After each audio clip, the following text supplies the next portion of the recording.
आज कल जो पहली फ़्लाइट यहाँ से रवाना हुई, आज सुबह में वहाँ के हमारे जो हज इंस्पेक्टर्स गए थे वो जैसे लैंड हुए फ़ोन किए, अल्हम्दुलिल्लाह आफ़ियत के साथ फ़र्स्ट फ़्लाइट लैंड हुई मदीना के अंदर और मदीने से पूरे रूम्स को गए, उनका लगेज रूम्स के पास ला के देते हैं बोल के तो डायरेक्टली बसों से रूम्स के पास गए करके वहाँ के हज इंस्पेक्टर्स जो हम लोग यहाँ से भेजे थे उन्होंने मेरे को सुबह ही फ़ोन करके बताया। अल्हम्दुलिल्लाह पहली काफ़िला जो यहाँ से निकला था लैंड भी हो गया और आफ़ियत के साथ रूमों में भी पहुँच गए मदीने। तो जो है आज 30 अप्रैल है तो तीसरा काफ़िला यहाँ से जा रहा है जी। तो आज कितने रहेंगे आपका आने वाले दिनों? आज अभी ये फ़्लाइट में और इससे पहले की जो फ़्लाइट है दूसरी फ़्लाइट में 371 शायद, हाँ। तो तकरीबन 1000 हाजी जो है 900 कल और आज, हाँ जी, 1000 के करीब 1000 के करीब हाजी अल्हम्दुलिल्लाह बेंगलुरु एम्बार्केशन पॉइंट से निकले। तो क्या कहना चाह रहे हैं, कितनी खुशी हो रही है? आप चेयरमैन हैं, मेंबर हैं, मुजाहिद साहब हैं, सब मिलकर कैसे काम हो रहा है यहाँ पर? अल्हम्दुलिल्लाह अच्छी तरीके से हमारे पूरे वॉलंटियर्स अच्छी तरीके से जो भी जिम्मेदारी दी गई वो अच्छी तरीके से निभा रहे हैं। तो पूरे वॉलंटियर्स भी काम कर रहे हैं, हमारे मेंबर्स काम कर रहे हैं अल्हम्दुलिल्लाह, और जितने भी स्टाफ हैं वो भी काम कर रहे हैं। अल्लाह सुब्हान ताला को ये जो हुज्जाज इकराम की खिदमत करने वाले को अल्लाह के वादे हैं, तो इंशाल्लाह ज़रूर दोनों जहां में इंशाल्लाह वो कामयाब होंगे। कितने वॉलंटियर्स यहाँ काम कर रहे हैं? अभी फिल वक्त 1200 वॉलंटियर काम कर रहे हैं। तो लंगर का भी बड़े पैमाने जी अल्हम्दुलिल्लाह रोज़ 25 से 30 हज़ार लोग कल से शुरू हो गए, कल से फुल फ्लेज में काम कर रहे हैं। कल हमारे शरीफ साहब थे, सईद भी, हमारे नन्नू, इंशाल्लाह कल रात में 3 बजे तक खाने का सिलसिला था, नहीं क्या जी?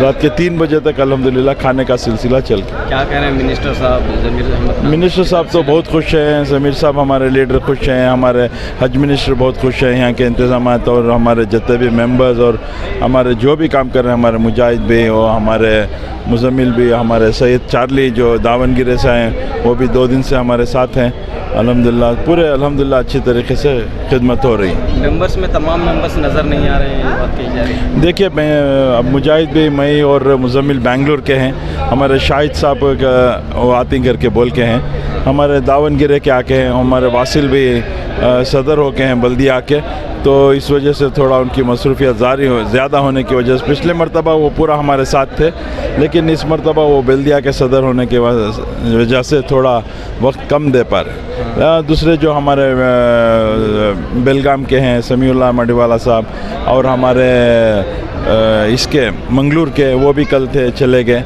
तो जो सिटी के नज़दीक हैं अल्हम्दुलिल्लाह पूरे मेंबर्स दिन और रात काम कर रहे हैं। मौलाना ज़ैनुल आबदीन साहब काम कर रहे हैं, हमारे सरफराज साहब, ईओ साहब, पूरे हमारे ऑफिशियल सिद्दीक साहब। कोई कमी पेशी कोई आप दरख्वास्त करना चाह रहे हैं जो हाजी हज पर जा रहे हैं उनसे, कोई दरख्वास्त है आपकी?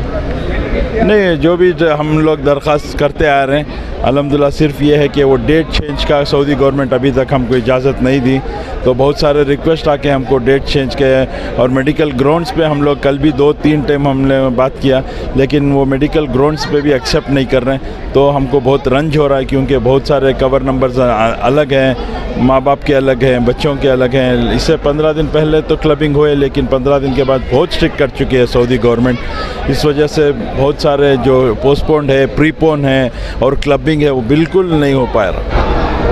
अल्लाह की मर्ज़ी, हम बहुत खुश नसीब हैं कि अल्लाह ने हमें इस काम के लिए चुना है। और इसके साथ साथ चेयरमैन साहब हो और हमारे चार्ली साहब और जितने भी मेंबर्स हैं माशाल्लाह उनके मसरूफियात के हिसाब से टाइम निकाल कर इधर खिदमत अंजाम दे रहे हैं। ऐसा नहीं कि कोई आ रहा है कोई नहीं आ रहा है, ऐसा ये मकसद ज़रूरी नहीं है, लेकिन जिसको भी मौका मिल रहा है वो आकर काम कर रहे हैं। लेकिन हाँ, हम लोग जैसे चेयरमैन साहब बोल रहे हैं जैसा हम लोग लोकल हैं, जैनुल अब्दीन साहब हो, मैं हूँ, चेयरमैन साहब हो, प्लस मुजम्मिल हो, तो पूरा वक्त हम देने में थोड़ा हमको आसानी हो रही है। और इसी के साथ साथ अल्लाह का करम है कि भाई हाजियाँ आज तीसरा काफ़िला निकल रहा है। और जिस तरीके से अभी चेयरमैन बोल रहे थे कि भाई पहले जो काफ़िला कल रात में पहुंचा, उन्होंने उधर जाकर उनका फीडबैक भी बड़ी ज़िम्मेदारी के साथ निभाए हैं। फजर तक इधर ही रहकर उन्होंने नमाज़ भी इधर ही अदा की। जब उधर से मिला तो अभी हमको जाकर बोले कि भाई हम एक आधा घंटा सो के आना, चलो भी जाकर सो के आप आराम करके आओ, बोले फिर भी उठ के आए हैं, फिर ठीक है। लेकिन इससे ये मालूम होता है कि भाई फ़िक्र है, फ़िक्र देखो जब तक हम हमारे दिलों में फ़िक्र नहीं आती तब तक काम करने का जज्बा नहीं आता। तो ऐसा हर आदमी अपने अपने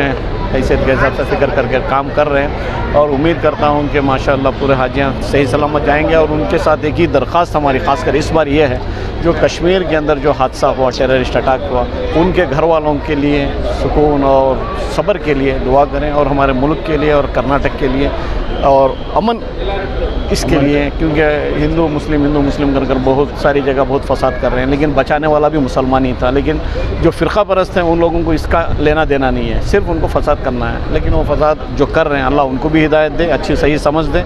और उम्मीद करता हूँ कि हमारे देश के प्रधानमंत्री जो नरेंद्र मोदी जी हैं और प्लस के ख़ासकर इस मौके पर अमित शाह और योगी उनके कंट्रोल में आते हैं, जो फितना जो कर रहे हैं, जो फसाद कर रहे हैं, उन लोगों को अमन की तरफ खींचें। और जो मुसलमानों की जो कुर्बानियाँ हैं, शायद हो सकता है उनका मिशन फेल हो सकता है, क्योंकि मुसलमान होने के नाते उन लोगों ने जिस तरीके से उधर कुर्बानियाँ देकर अपनी जान से खेलकर उधर बचा दी है, शायद उससे उनको तकलीफ़ हो रही है। अगरचे वो लोग नहीं बचाते तो हज़ारों की तादाद में मरते, लेकिन हमारे मुसलमानों ने उनकी जान पर खेलकर इस मौके पर भी सियासत नहीं करने जैसा उन लोगों की कुर्बानी को याद कर कर हिंदू मुसलमान को भुलाकर अवाम अपने मुल्क के हिफाजत के लिए जो कदम उठाना है उठाएं, ताकि हर ज़ात का, हर कम्युनिटी का, हर पॉलिटिकल पार्टी उनको साथ देगी। शुक्रिया।